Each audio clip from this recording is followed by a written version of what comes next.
Garrison, and I'm a customer engineer at Addo Technology. We are in the IT manufacturing industry. vSphere 6.7.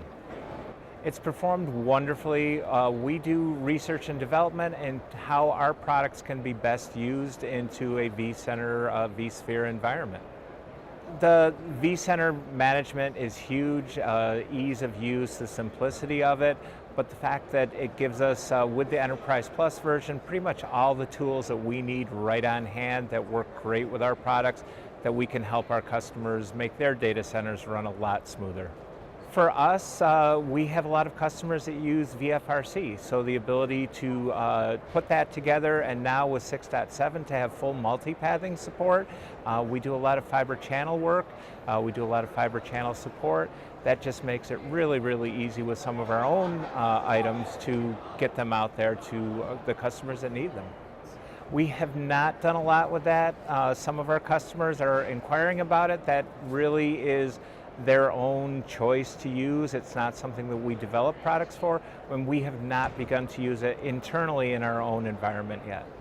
vSAN, HA, DRS, all very, very important to us. Nothing that I've noticed, but to be blunt, it's so robust, we've never pushed it to the max.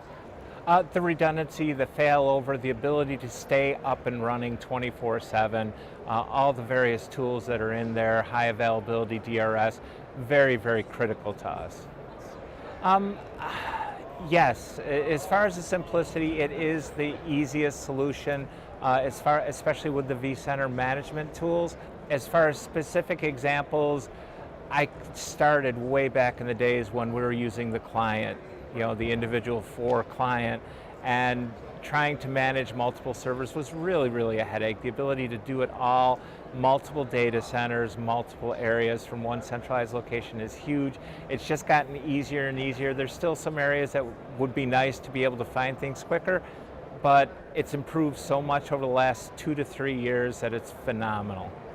I think my biggest suggestion would be some kind of a mechanism, and it's almost an AI type thing, a Siri, Cortana, of where to find how to do certain things. If there was the ability to just type in a basic question and say, how do I change the VM settings for this? And it could bring me right there, that would be really, really awesome. We do not. Very, very stable. The amount of time that we have to reboot vCenter or any of the VMs is very, very rare. It's only gotten better over the last couple of years. Again, you expect a certain number of reboots, and it just seems that the number needed is going down every single year. Scalability is awesome because for us, we do a lot of pods. We create pods and nodes and small clusters to do some of our R&D products, and the ability to bring them up very quickly, very easily, without adding lots and lots of additional hardware and without taking excessive amounts of time, and then tear them down, but just kind of shove them on the back burner in case we ever need to come back to it. That, for us, is one of the biggest features that we could ever have. Very straightforward, very easy. For me, it's been about 8 years using VMware, so it's kind of very, very fluid, very easy for me to do.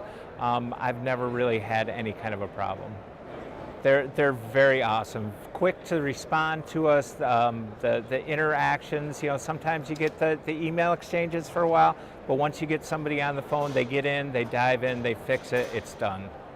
Being a field engineer, it's a little more difficult for me because I'm not involved with the finances of the company, but we know that we're getting a strong ROI because the amount of money that we're spending on external assets seems to come down every year. We're getting by with what we have longer and making more efficient use of it.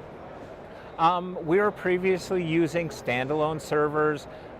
Once I came on board and I started talking to them about the features, we made the decision to virtualize some of our more urgent applications, and we did it, and everything's been running really great since. So as a result, we are bringing more and more in to the point where those standalone servers are basically sitting idle on a shelf now. We did take a look at Hyper-V. We considered KVM, but It really came down to Hyper-V and VMware, and in the end, because of VMware's market share, it became a no-brainer solution for us, so we went that way. And once our management made that decision, I was able to push and show them all the features and the abilities that they were unaware of at the time they made their choice to really enhance what we were doing. 8.5. Because again, it's so versatile, so feature-rich, but there is some of that add-on confusion. What version do I need for this? What licensing do I need for that? What comes free? What doesn't come free? If that was a little cleaner or eliminated entirely, here's your product and everything comes with it, I think that would probably raise it to at least the 9.5. Nothing's perfect. Do your homework. Figure out what you need, and this really relates back to the last question about the licensing. Do your homework, find out what version you need, think to the future, and figure out what you might need in 5 years and invest in that now, because that stepping stone just gets easier and easier if you plan for the future now.